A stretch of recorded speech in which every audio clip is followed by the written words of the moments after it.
Et salut la team rentable, bienvenue dans ce nouvel épisode de Business en bagnole. Aujourd'hui, on va voir un mot que tu dois à tout prix bannir de ton vocabulaire, une attitude que tu dois enlever de ta vie, sinon tu n'arriveras jamais à rien. C'est aussi simple que ça. Jingle.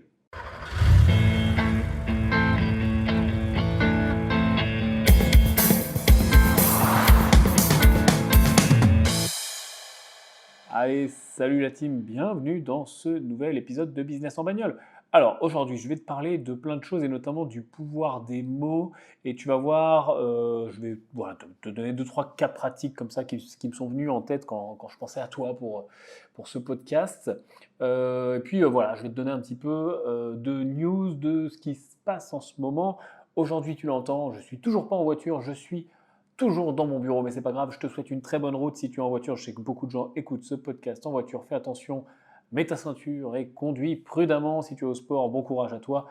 Et je suis très content, en tout cas, de te retrouver pour ce podcast. Je te remercie aussi si tu as voté notamment sur iTunes, tu as mis 5 étoiles. Je lis vos commentaires. On a atteint plus de 500 votes, je crois, là, la dernière fois que j'ai regardé, 4 ou 500, je ne sais plus, mais en tout cas, un très grand nombre de votes positifs. Et je te remercie pour ça. Et puis, je lis aussi les commentaires, ce qui me donne des idées d'épisodes que je note dans ma petite boîte à idées, dans ma petite note sur mon téléphone. Qu'est-ce qui se passe en ce moment? Tiens, attends, je bois un coup de café parce que c'est ça l'avantage d'être en business en bagnole au bureau. Business au bureau, eh bien, je peux boire le petit café, tu vois, pendant que je te parle, tu vois. Je suis posé sur mon petit. Il y a beaucoup de petits dans ma phrase, tiens, tu vois, c'est intéressant. Bon, là, je faisais un petit peu, tu vois, et encore un petit, tu vois.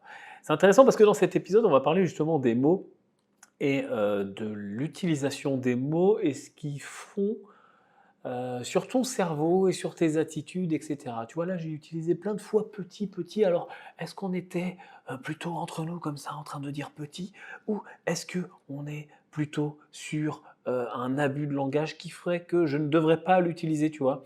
Eh bien, je vais te donner des exemples et je vais creuser un petit peu tout ça avec toi sur cet épisode, parce que c'est vrai que finalement, comment on communique dans la vie? Alors tu sais, voilà, il y a la communication verbale, la communication non verbale. Donc en fait, finalement, on a 2 grands moyens de communiquer en tant que singes évolués que nous sommes. Les gestes, tout ce qu'on appelle le non verbal, c'est-à-dire la façon, voilà, de la posture, la façon de se regarder, la façon de bouger et de faire des gestes, tu vois? Et là d'ailleurs, tu l'entends même au son de ma voix que là, je suis en train de te parler et je suis en train de faire des gestes avec ma main, tu vois? D'ailleurs, si je souris, ou si quelqu'un te sourit au téléphone, tu l'entends.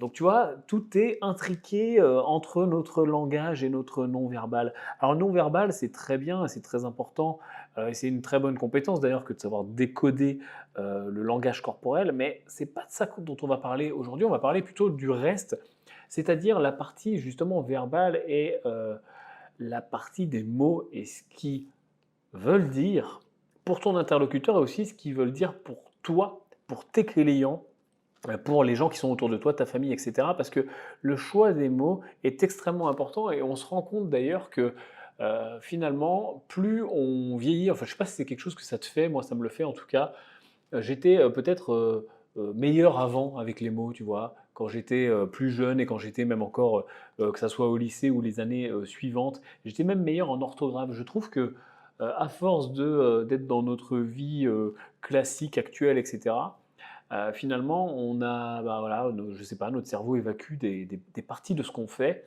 et on devient moins bon avec un truc aussi important que l'orthographe. Enfin, je faisais moins de fautes quand j'étais au lycée que maintenant. Et le pire, c'est que je m'en rends compte, tu vois. Alors, est-ce que je vais plus vite, je me relis pas, ou est-ce que je suis rouillé? Je sais pas. Mais tu vois, ça, c'est des choses qui sont intéressantes. Et finalement, dans la façon de communiquer, les mots sont extrêmement importants, surtout pour vendre, surtout pour argumenter. Tu es peut-être chef d'entreprise ou peut-être que tu veux monter une boîte et on a beaucoup de gens qui sont indépendants qui écoutent ce podcast. Et tu le sais, quand tu vends ou quand tu tentes de vendre, quand tu argumentes à un de tes clients, qui soit content ou mécontent, ou qui soit pas encore client, simple prospect ou déjà client, il y a des choses qui marchent beaucoup mieux en termes de discours commercial, en termes de marketing. Par exemple, euh, j'évite de dire page de vente. Je dis plutôt page descriptive, tu vois. J'évite de dire bon de commande. Je vais plutôt utiliser des mots plus génériques, genre voilà, souscription, euh, ce genre de choses, tu vois. Pourquoi?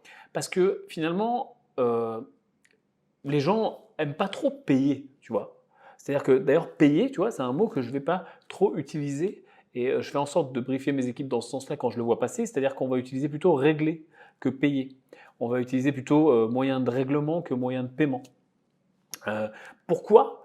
Ben, parce que finalement, on vient optimiser la relation et on vient améliorer euh, la partie qui fait mal aux gens. Parce que tu as beau vendre n'importe quel produit, tu as beau vendre le meilleur produit du monde, les gens veulent le produit ou veulent le résultat de ton produit, l'effet de ton produit, que ce soit sur leur business, sur leur vie, etc. etc. Mais finalement, la partie donner de l'argent, la partie sortir de l'argent, la partie investir pour ce produit-là, elle est jamais intéressante.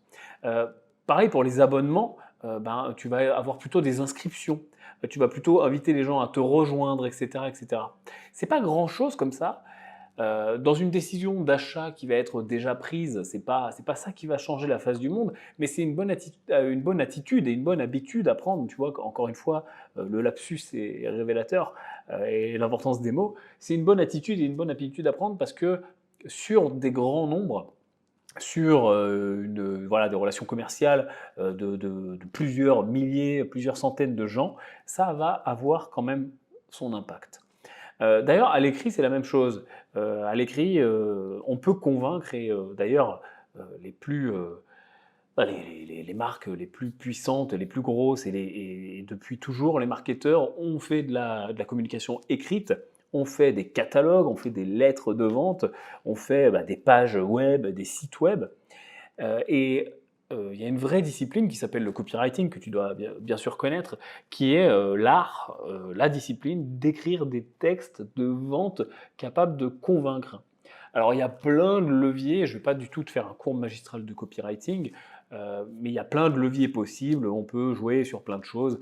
Il y a aussi des leviers de la PNL qui sont beaucoup utilisés, les s'éloigner d'eux, aller vers, etc.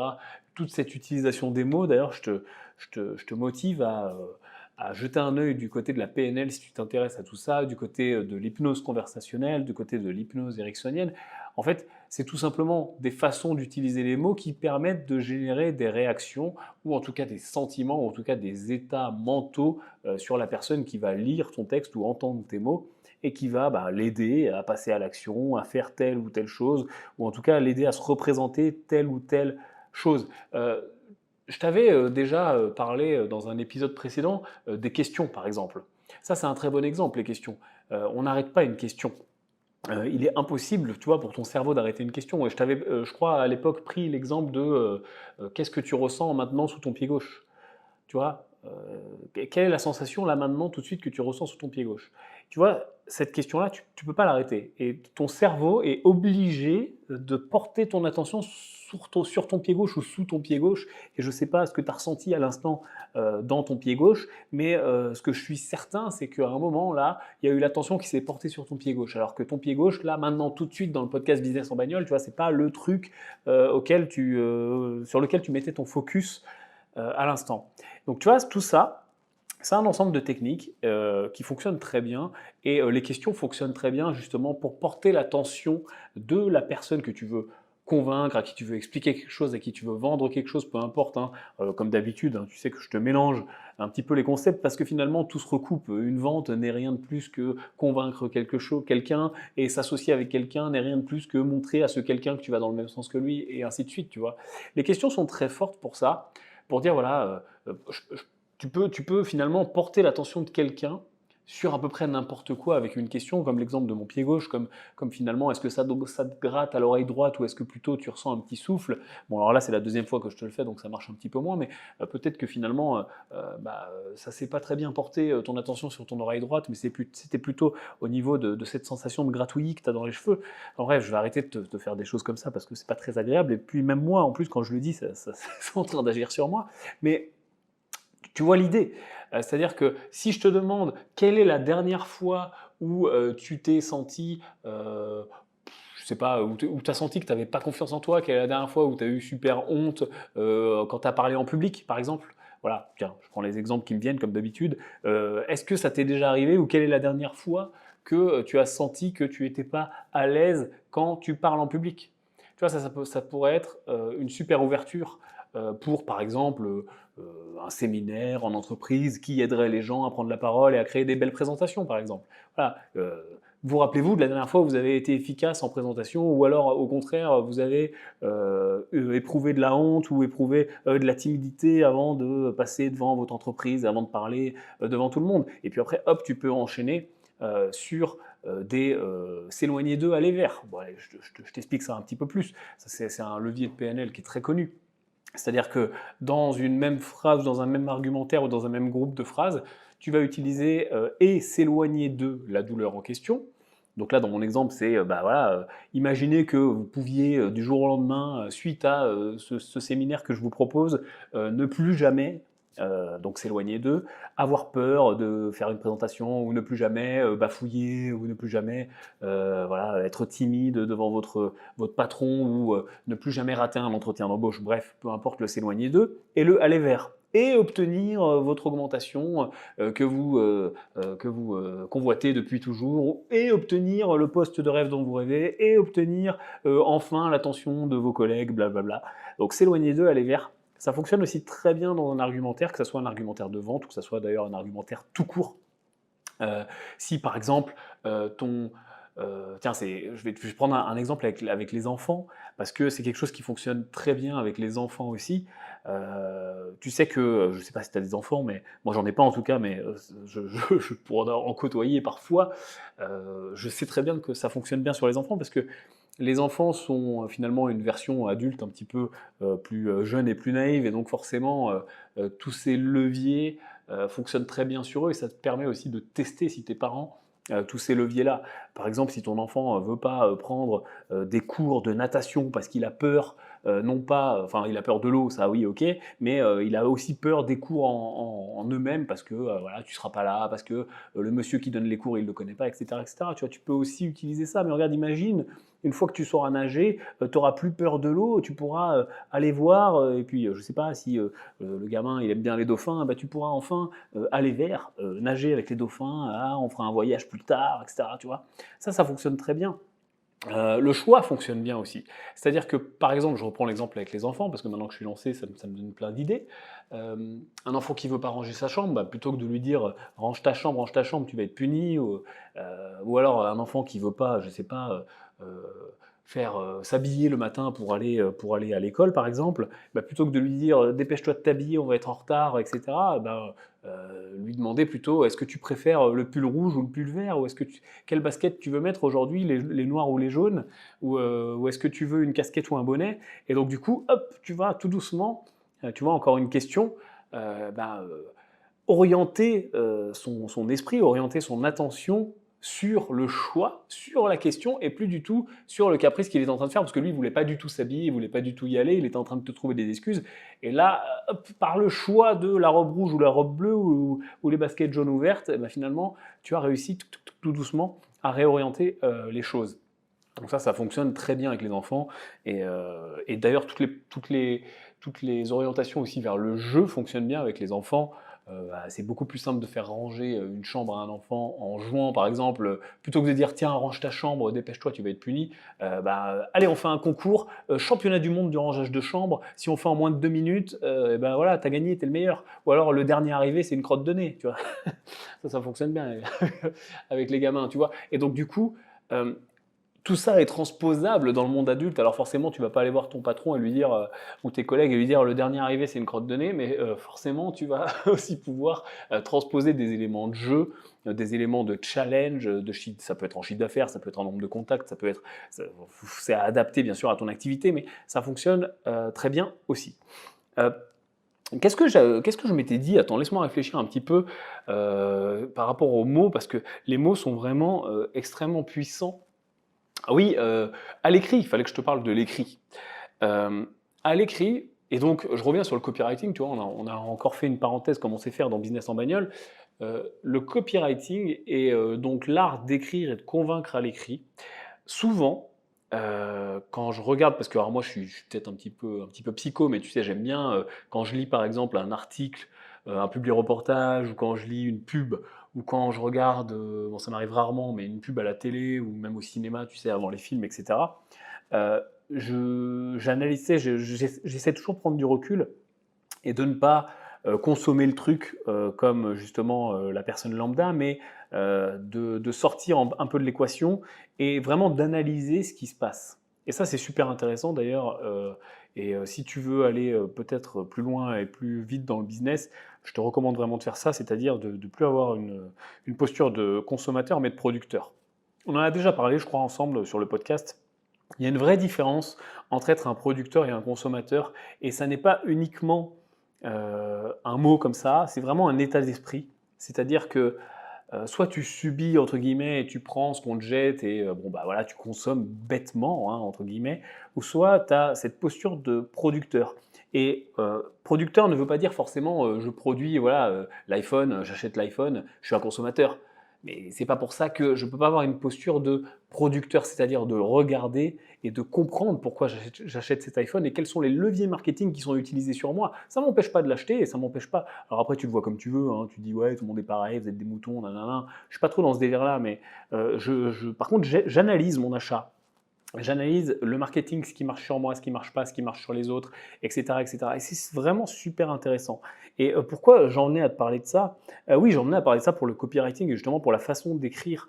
Que ça soit, d'ailleurs, le copywriting fonctionne pour la façon d'écrire un texte qui va vendre, mais aussi d'écrire un pitch qui va être mis à l'oral ou une pub qui va être mise en vidéo finalement. Hein. Ça reste aussi du copywriting parce que de décider ce qui va être dit comment, dans quel ordre, même si c'est pas finalement à la fin un texte écrit qui fait la vente ou qui convainc les gens, ça reste quand même pour moi du copywriting. Et souvent, je remarque, alors je te parle pas des grandes marques et justement des très bons consultants et des marketing qui fonctionnent, mais les marketing qui fonctionnent pas ou les marketing de débutants, souvent vont utiliser des descriptifs beaucoup trop longs et beaucoup trop justifié, tu sais, avec des phrases extrêmement compliquées.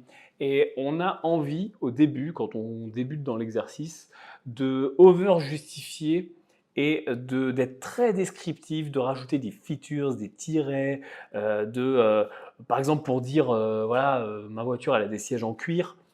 Parfois, on a envie de dire, voilà, savez-vous que le cuir est la matière la plus je sais pas, la meilleure pour les sièges, car le coefficient de frottement fait que quand tu vas mettre tes fesses 10 000 fois dessus, le cuir va rester en bon état, alors que si c'est en tissu, etc., etc. Ça peut fonctionner.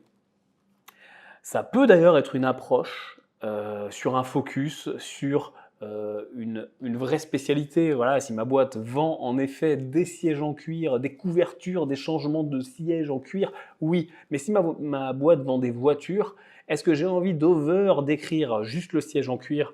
Et là, je suis en train de parler du features pur et dur et je suis très orienté moi, je suis très orienté ma boîte. Ah oui, on est les meilleurs, on fait les meilleurs sièges. Alors que je ne suis pas du tout orienté client. À la rigueur, si je veux prendre toujours cet exemple et d'aller loin sur mon siège en cuir, bah, orientons-le au moins client. Ça d'ailleurs, j'en profite, c'est une deuxième erreur qui est faite tout le temps. Et peu importe ton niveau, tu as beau le savoir, tu finis toujours un jour ou l'autre à retomber dedans, à être orienté toi et pas orienté client.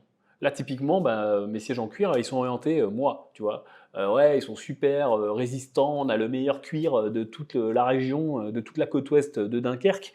Alors que si je l'oriente client en disant vous êtes sportif, nous savons que vous avez une vie palpitante, vous et vos enfants, et pour ça, vous avez besoin que votre voiture ne vous lâche jamais, et surtout les sièges, parce que c'est là que vous mettez vos fesses, et on n'a pas du tout envie que vous perdiez votre temps à réparer vos sièges, blablabla, tu vois. Et du coup, c'est beaucoup euh, plus utile, et ça fonctionne beaucoup mieux. Ikea, pour le coup, fait des super pubs comme ça. Cette pub est très souvent prise en exemple dans les séminaires marketing, etc. Il y a plein de vidéos qui prennent cette pub en exemple, tu dois la connaître. En gros, c'est une pub Ikea. Et tu vois un mec Je te la raconte vite fait si tu la connais pas. Tu vois un mec, il est en train de s'entraîner à danser, tu vois? Et donc il est dans son salon. Bien sûr, c'est un salon IKEA, mais il y a pas marqué le nom des meubles et cetera. Il y a rien marqué de très spécial. Parfois, vite fait, oui, tu as hop, une petite flèche avec marqué le nom de l'étagère, mais c'est très discret.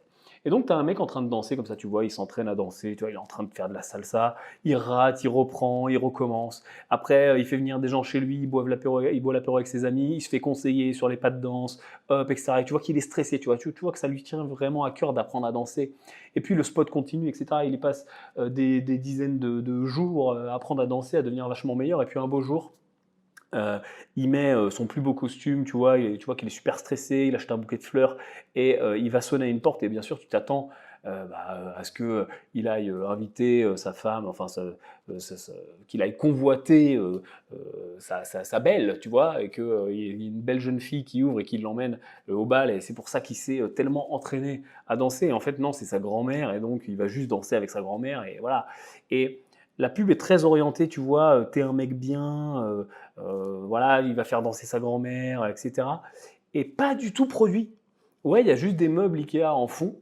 Et parfois, en effet, il y a une flèche sur l'étagère qui marque juste le nom de l'étagère, etc. Et à la fin, la morale du truc, c'est voilà, vous êtes un mec bien, en gros. Et jamais on dit Ikea, c'est bien. On ferait la même chose, le même spot, le même décor avec cette étagère est géniale, ce truc est super, ça fonctionnerait pas, tu vois.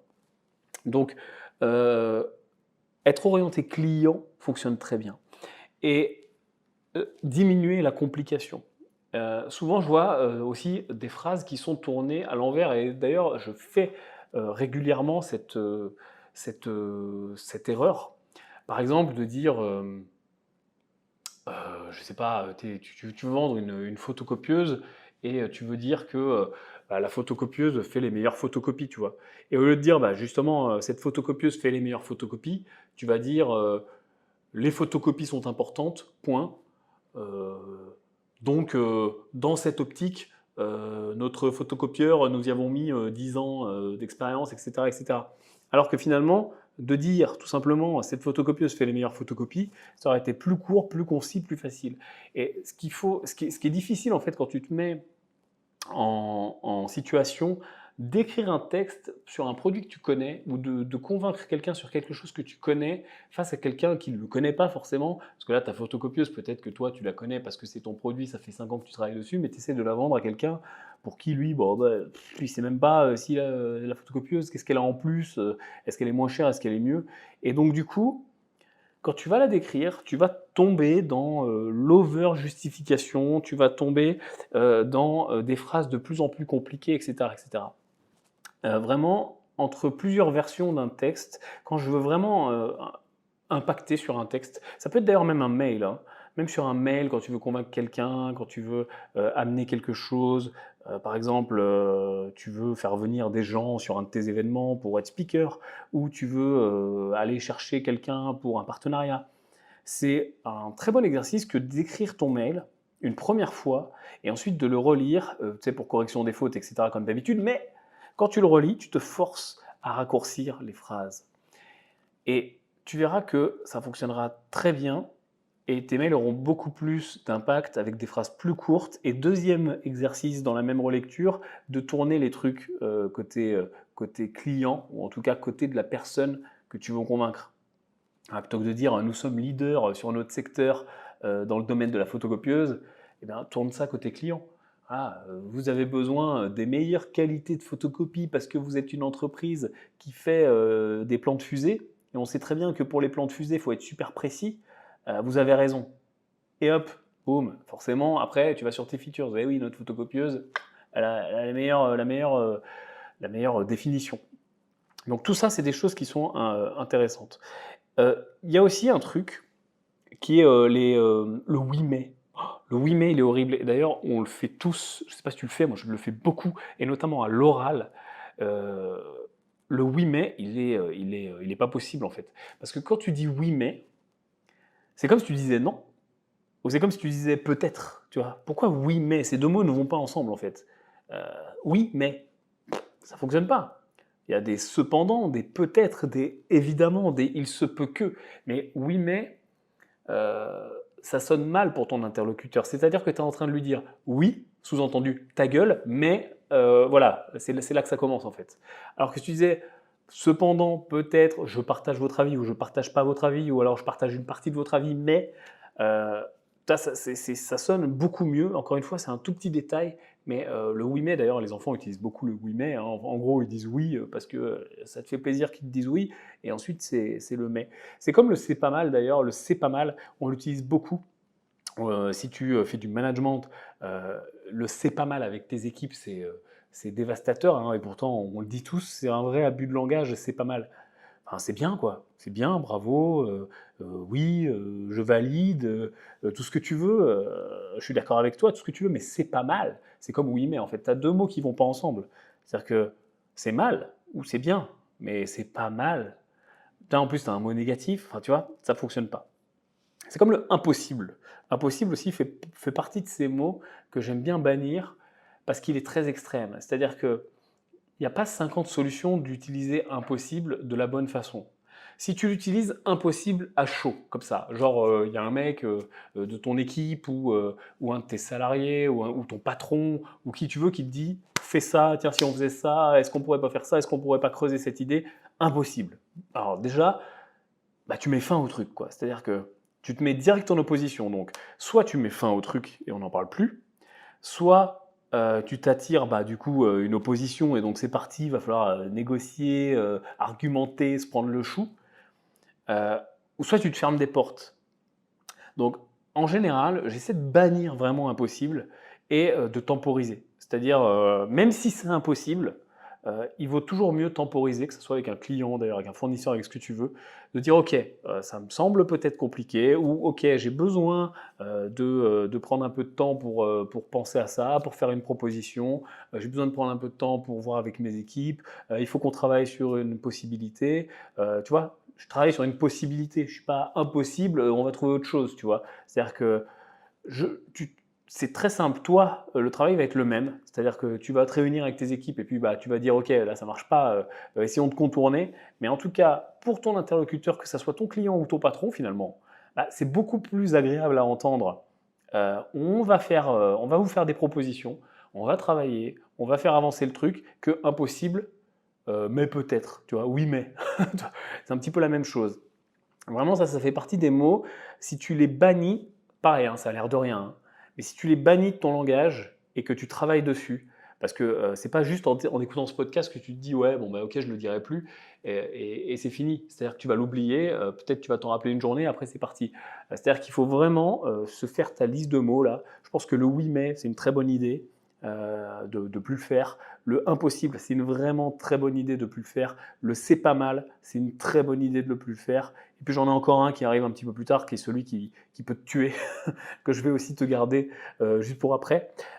Tout ça, c'est des très bonnes idées vraiment de les bannir, mais d'être en mode proactif dans ce bannissement. C'est-à-dire que dès que tu le dis, tu te reprends. Allez, bah, vas-y, je te grille le dernier. Le dernier, vraiment, si tu dois t'en rappeler d'un, c'est celui-là. C'est essayer. Essayer. J'ai banni de mon vocabulaire. Je le dis encore, parce que bah, c'est un mot que tu dis tout le temps finalement, que tu as dit toute ta vie. Et donc c'est dur de bannir 100% un mot, tu as des tics de langage, tu sais, on a tous des tics de langage, on dit toujours, on a toujours des expressions qui reviennent. Essayer, dès que je le dis, je me reprends systématiquement. Tu peux le faire aussi avec impossible, avec c'est pas mal, avec oui mais fais-le vraiment avec essayer. C'est-à-dire que dès que essayer sort de ta bouche, tu recommences ta phrase. Ok. Quelqu'un te dit ouais, ouais, très bien, je vais essayer de le faire. Ah, oui, ok, je vais le faire. Reprends-toi vraiment. Il faut que tu bannisses essayer de ton cerveau. Pourquoi? Parce que essayer, ça a un seul effet, c'est de te donner la possibilité de ne pas réussir. C'est de te donner la possibilité de te défausser, de te donner une ouverture où si finalement ça marche pas, c'est pas très grave, tu as juste essayé. Quel intérêt dans ta vie finalement d'essayer?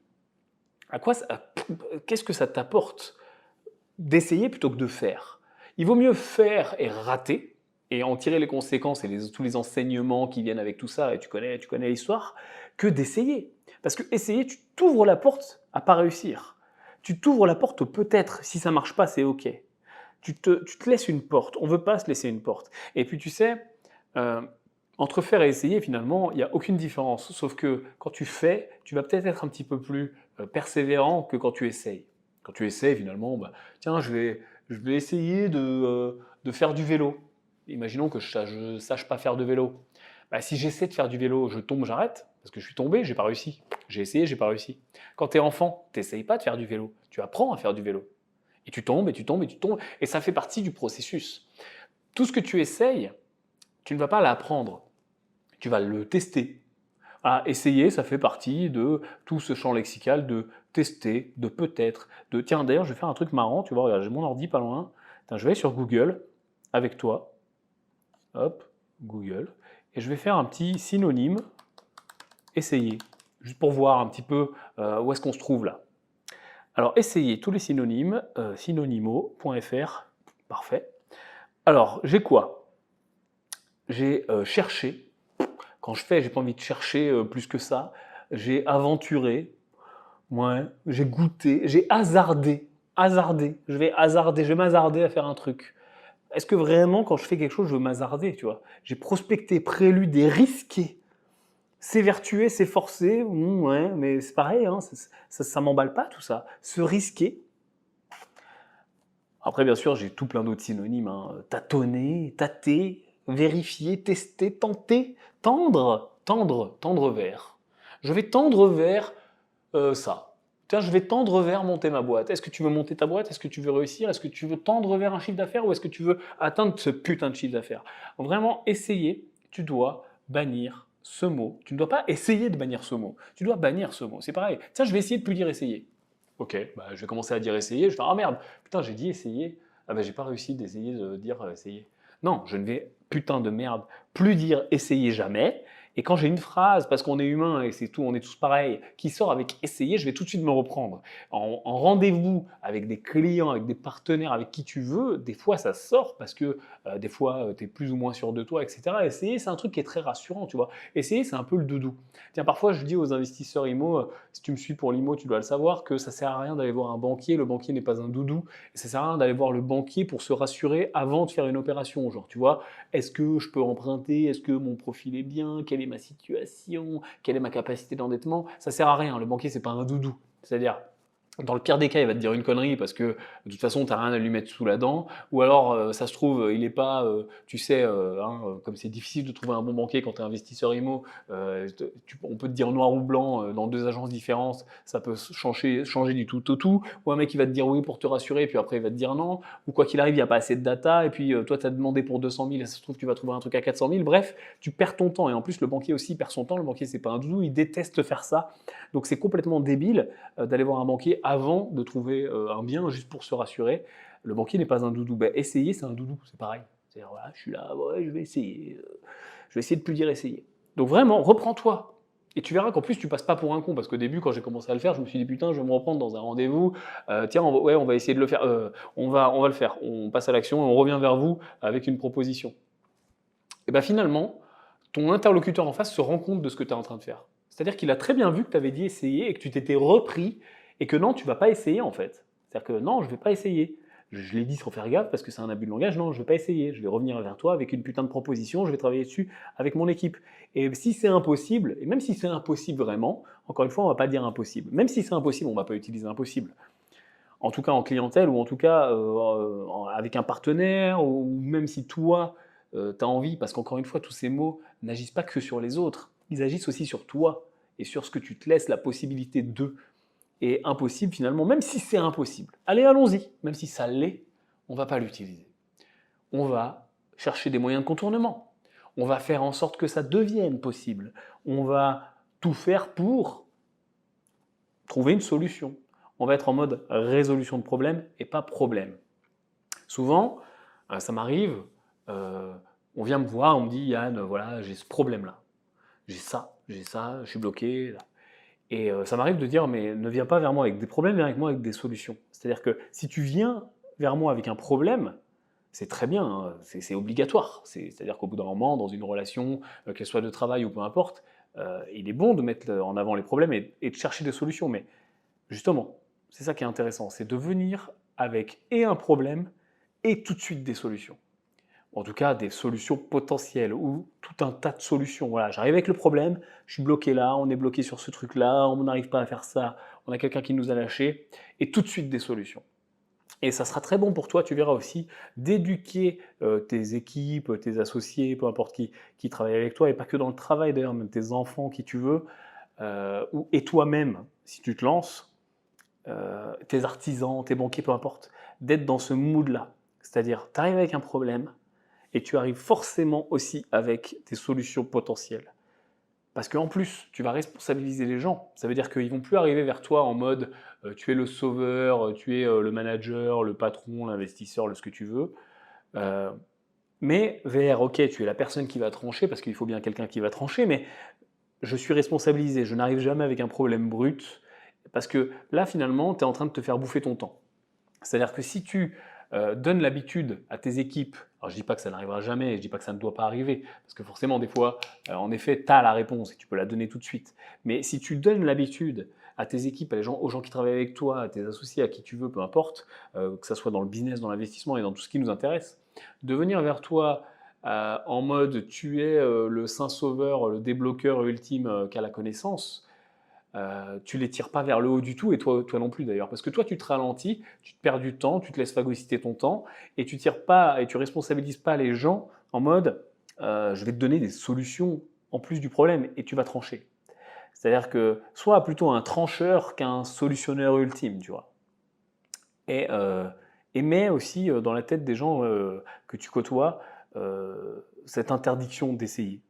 Cette interdiction d'essayer, c'est au moins vraiment le seul que tu dois retenir si tu en retiens qu'un. Et puis après, on a impossible, on a oui, mais c'est pas mal, etc. Toutes les tournures négatives aussi, d'ailleurs, fonctionnent euh, plutôt pas très bien. Hein. C'est comme le oui, mais, bah, les cependant, les peut-être, les il se peut que, finalement, ça fonctionne mieux.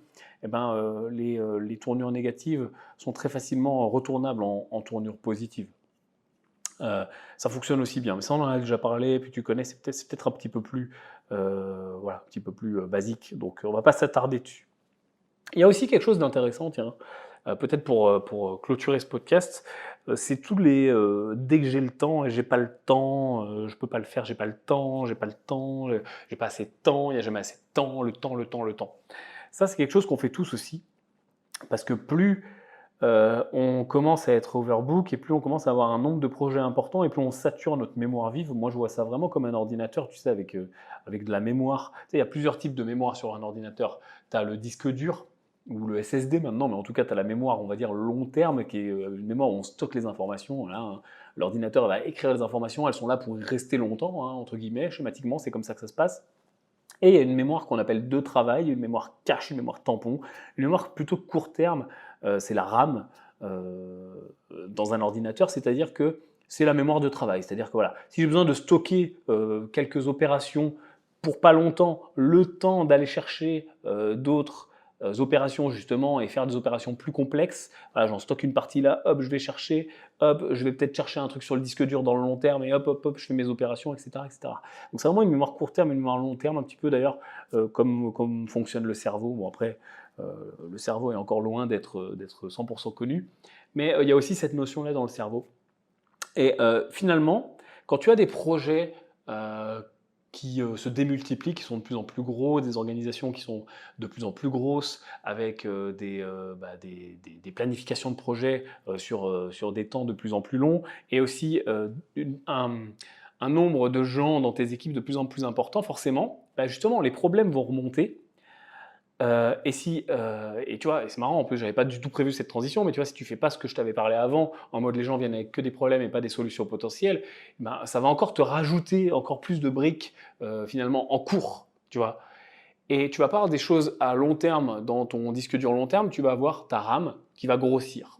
Et tu as plein de petites briques, de bribes d'informations, de bribes de projets, parce que tu vas en suivre plusieurs en même temps, etc. etc. Et puis hop, tiens, il y a un problème au service client qui vient se rajouter. Et puis hop, tiens, ça tombe mal, les problèmes arrivent toujours en même temps, il y a un site internet qui plante, ou il y a un fournisseur qui te lâche, ou il y a, je sais pas, un accident, peu importe, une inondation, ce que tu veux. Et ça va venir saturer cette mémoire court terme, cette RAM, ta ta capacité de traitement.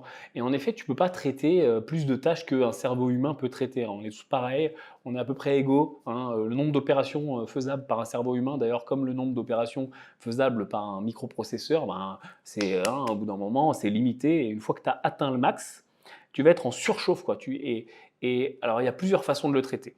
Il y a des gens, et il y a plusieurs caractères, peut-être que tu vas te reconnaître. Il y a des gens qui, quand ils sont en surchauffe, ils ont l'impression on a l'impression qu'ils sont plus là, tu vois. C'est-à-dire, ils te répondent à peine, ils répondent plus à tes messages, ils font un peu les morts, ils mettent tout en queue-line, ils mettent tout en to-do, et finalement, ça se fera jamais ou ça se fera beaucoup plus tard. Donc ça, c'est un petit peu les gens, si tu veux, qui vont pour refroidir leur mémoire, leur cerveau, ils vont un petit peu, ils vont mourir, quoi. Tu les vois plus, ils sont là, ils sont tellement sous l'eau que finalement, ils give up, tu vois, ils abandonnent et puis ils traitent les choses dans l'ordre, mais voilà, tu as perdu du répondant et tu as l'impression qu'il n'y a plus personne. Et tu as aussi les gens, et moi je suis plutôt comme ça, qui paniquent, entre guillemets, c'est-à-dire qu'il y a tellement de choses que ça agit sur leur humeur, ça agit sur leur capacité à réfléchir, ça agit sur leur rapidité, et puis bah, ils vont tout simplement faire l'étoile de mer, on en a déjà parlé sur d'autres podcasts, c'est-à-dire qu'ils vont faire un peu de tout, qui vont, plutôt que dans mon premier exemple où tu vas plus en entendre parler, etc., là c'est le contraire, ils vont plutôt, tu vois, un peu paniquer, un petit peu dire, bah, justement, les trucs vont ressurgir, tu vois, alors j'ai pas le temps, c'est pas possible, on n'y arrivera pas, etc., etc. Et c'est important, tu vois, de connaître ses faiblesses. Et voilà, ils vont être en mode surchauffe, tu vois, vraiment, et tu vas le voir physiquement, tu vois, ça surchauffe, le mec, il en peut plus. Et tout ça, finalement, peu importe dans quelle catégorie, d'un côté ou de l'autre tu te trouves, déjà, c'est bien de l'analyser parce que ça te permet d'évoluer. Et tu vas arriver de plus en plus, forcément avec la saturation de ta mémoire vive, pardon, tu vas arriver à ce syndrome du j'ai pas le temps, ou dès que j'ai le temps, ou j'ai pas le temps de le faire, ou là on n'a pas le temps, on n'y arrivera pas, etc., etc. Et finalement, comme le nombre d'opérations faisables par le cerveau, bah, le temps c'est quelque chose d'immuable, en tout cas dans les limites de la physique qu'on connaît.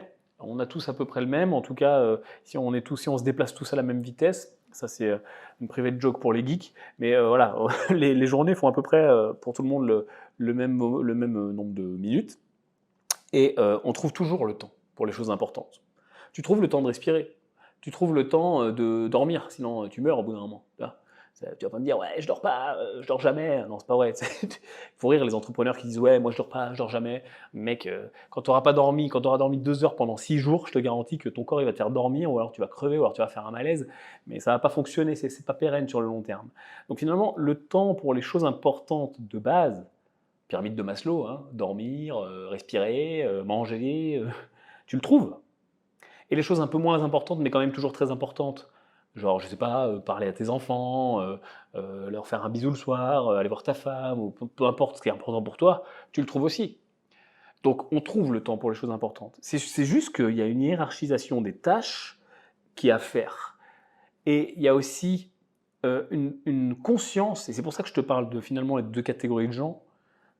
Il y en a plus que ça, mais c'est très schématique. Il y a une conscience à avoir de dans quelle catégorie tu te trouves et comment tu gères la surchauffe. Parce que cette surchauffe, elle arrive toujours, à un moment ou à un autre. Si elle n'arrive pas, c'est que tu vas pas assez vite finalement. C'est même bon signe cette surchauffe. C'est-à-dire quand tu la vois arriver, tu dis waouh, j'ai plus le temps, j'y arrive plus, je suis perdu. Alors soit je suis très stressé, soit je suis très amorphe. Mais finalement, elle est très bon signe. Et ça veut dire que tu as plein de projets, tu vas de l'avant, ça fonctionne pour toi, etc. Donc, c'est très important d'apprendre à l'identifier. Et ensuite, le j'ai pas le temps. Dès que j'ai le temps, il faut aussi que tu apprennes à le bannir. Alors, c'est peut-être le plus dur, c'est peut-être même encore plus dur que essayer. Bon, après, ça dépend de ton caractère. Mais parce que le j'ai pas le temps, c'est l'excuse vraiment très facile.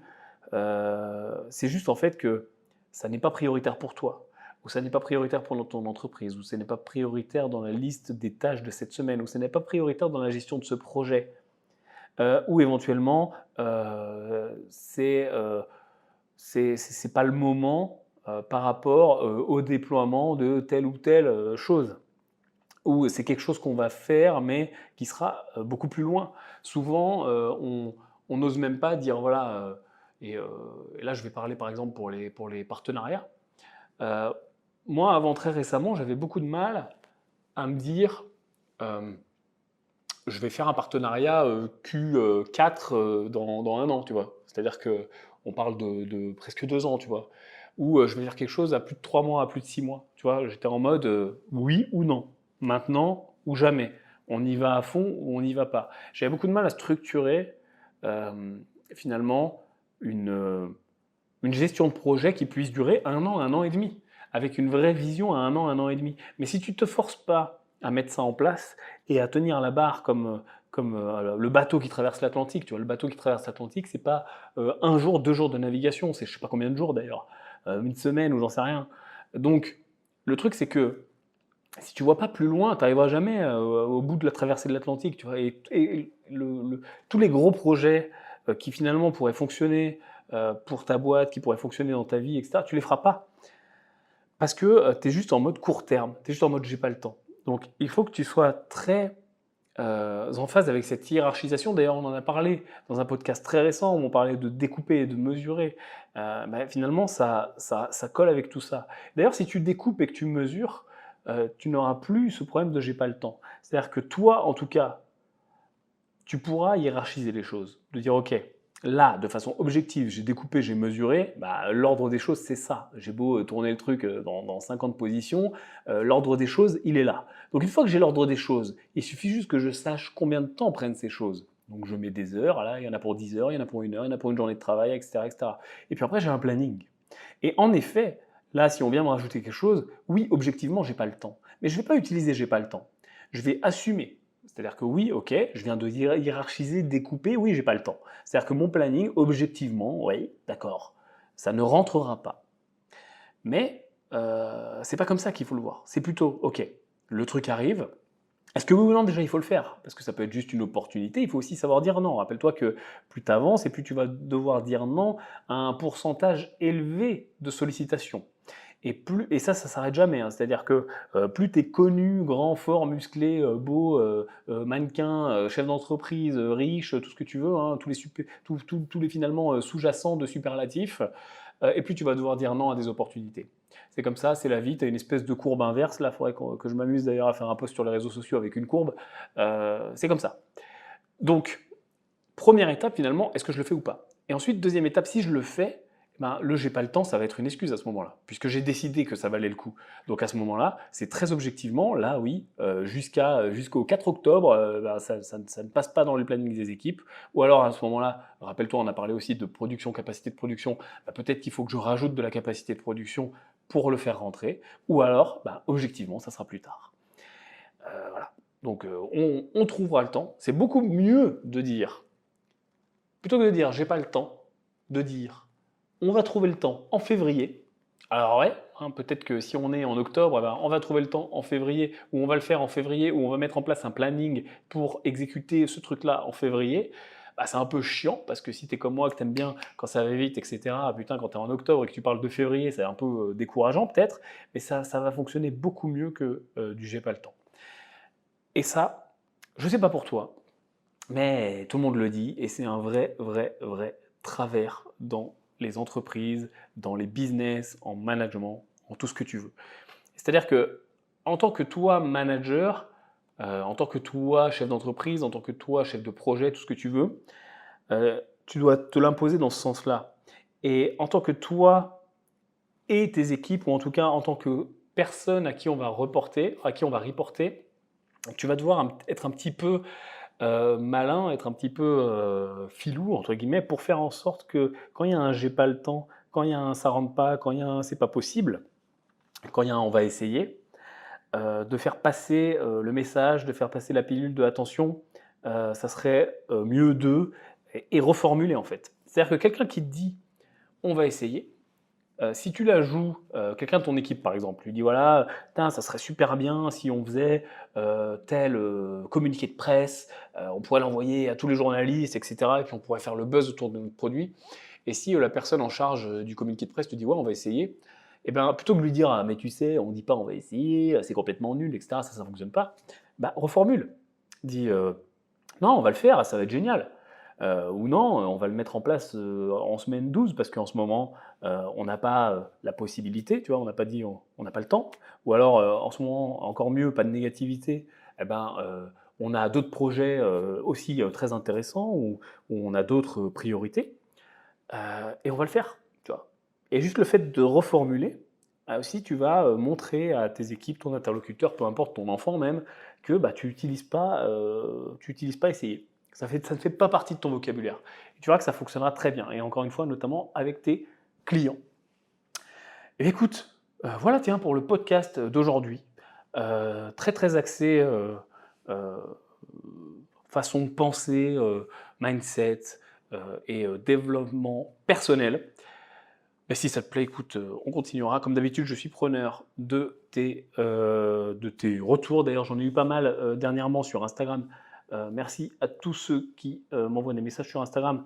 Même si j'ai pas le temps, encore une fois, de répondre à tout le monde, je lis vos messages, notamment les parties sur Business en bagnole, et plein d'idées. Ça me donne plein d'idées. Et il y a plein de bouts de podcasts, ou d'ailleurs de podcasts entiers qui sont issus de questions que je reçois, etc. Donc, bah, tiens, si tu ne me suis pas sur Instagram, tant que tu y es, tu peux suivre Yann Darwin sur Instagram. Tu cherches Yann Darwin, tu vas me trouver en 2 secondes. Et tiens aussi, l'actu du moment, tant qu'on y est, c'est le BIF, BI2F, Business Immobilier Finance Festival. C'est un séminaire qu'on organise à Nice. Tous les séminaires sont à Paris. T'en as pas marre un peu d'aller à Paris à chaque fois pour les séminaires? C'est chiant Paris. C'est bien joli Paris, mais au bout d'un moment, Paris, il fait chiant. Tu vois, il fait chiant hein, comme temps. Tu vois, il y a un temps à Paris, il n'existe que là-bas, c'est chiant. Tu vois, il fait pas pluie, il fait pas beau, il fait chiant. Donc, on a décidé de faire le séminaire à Nice. Ce sera les 8 et 9 juin, ça va être quand même plus sympa. Les palmiers, le rosé, tranquille, ça va être bien, tu vois, la Côte d'Azur. Business, immobilier, finance, festival. Finalement, on va parler de beaucoup de problématiques et de solutions qu'on aborde dans Business en bagnole. Format séminaire, on sera un peu moins de 1000 personnes a priori. Ça va être vraiment très cool si tu veux rencontrer des gens, etc. Je ne vais pas te faire tout le pitch et t'expliquer tout ça parce que l'épisode a déjà duré pas mal de temps. Je te mets tout simplement un lien vers ce séminaire. Je te rappelle la date, 8 et 9 juin 2019 à Nice. Si tu es dans le coin, vraiment, à mon avis, ça vaut le coup. Enfin, c'est pas à mon avis d'ailleurs, hein, ça vaut le coup complètement. Et ce que je te propose, c'est de ne pas essayer de venir, mais tout simplement de venir parce que tu verras que tu as le temps. À très bientôt